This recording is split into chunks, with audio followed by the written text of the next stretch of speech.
দিনের শুরুতে আজকে কিন্তু রাজনীতিতে একটু মোটামুটি একটা মতপার্থক্য যেটা ছিল সেটা কমে আসছে, কারণ বিএনপি এবং জামাতে ইসলামের রাজনৈতিক চিন্তাভাবনা, যেটা বিশেষ করে নির্বাচন প্রশ্নে, বিএনপি বলছে ডিসেম্বরে নির্বাচন, আর জামাতে ইসলামী বলছিল যে যৌক্তিক সময়ে বা সংস্কার শেষে নির্বাচন, মানে বিলম্বিত।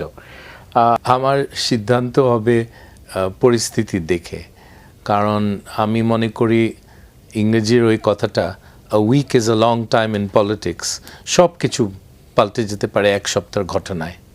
তো আমাকে পরিস্থিতি দেখে নির্বাচন কাছে আসলে তখন সিদ্ধান্ত নিব। কিন্তু আমার ইচ্ছা নবীগঞ্জ বাহুবল আমার এলাকায়, আমার দাদাবাড়ি, সেখানে নির্বাচন করার আমার ইচ্ছা। নবীগঞ্জ বাহুবল, এটা হবিগঞ্জ 1। জি, আমার বাবা ছিলেন এমপি হবিগঞ্জ 3-এর, কিন্তু আমি ওখানে যাব না, আমি হবিগঞ্জ 1-এ যাব।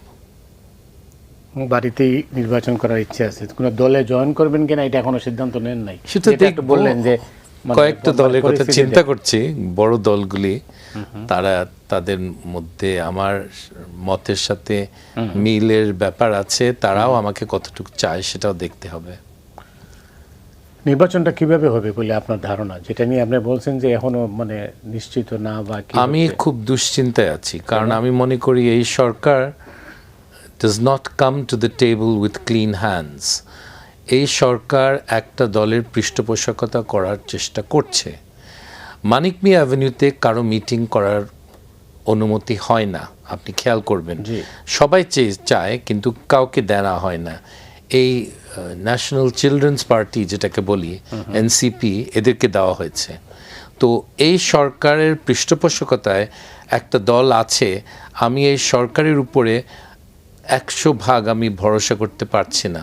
তাদের নিরপেক্ষতা এবং তারা যে একটা সুষ্ঠু নির্বাচন দেশকে দিতে পারবে, আই এম সরি, আমার টোটাল কনফিডেন্স নেই এই ব্যাপারে। এই দুই দল প্রেশার দিলে নির্বাচন খুব হয়তো বিলম্বিত হবে না, কিন্তু এই মুহূর্তে আমার সেটা মনে হচ্ছে না যে খুব তাড়াতাড়ি হবে নির্বাচন। আর তাদের প্রেশারে যে হয়ে যাবে, সংস্কারের কথা বলতে পারে, অনেক কিছু বলতে পারে। একজন সমন্বয়ক বলেছে যে শেখ হাসিনার বিচার হয়ে তার শাস্তি না হওয়া পর্যন্ত তারা কোনো নির্বাচনের কথা চিন্তা করছে না। শেখ হাসিনাকে দেশে আনার প্রক্রিয়ায় এখনো মানে চালু হয়নি, আর তারপরে তাকে বিচার করবেন, তারপরে তার শাস্তি দিবেন, তারপরে আপনি নির্বাচন করবেন। খুব মজার কথা, খুব সুন্দর কথা। তো আমি এই কথাগুলি বিশ্বাস করতে পারছি না, কিন্তু দেখা যাক, হয়তো আপনি ঠিক আর আমি ভুল। আমি ঠিক বলছি না, কিন্তু আমি কোনটা জানি না।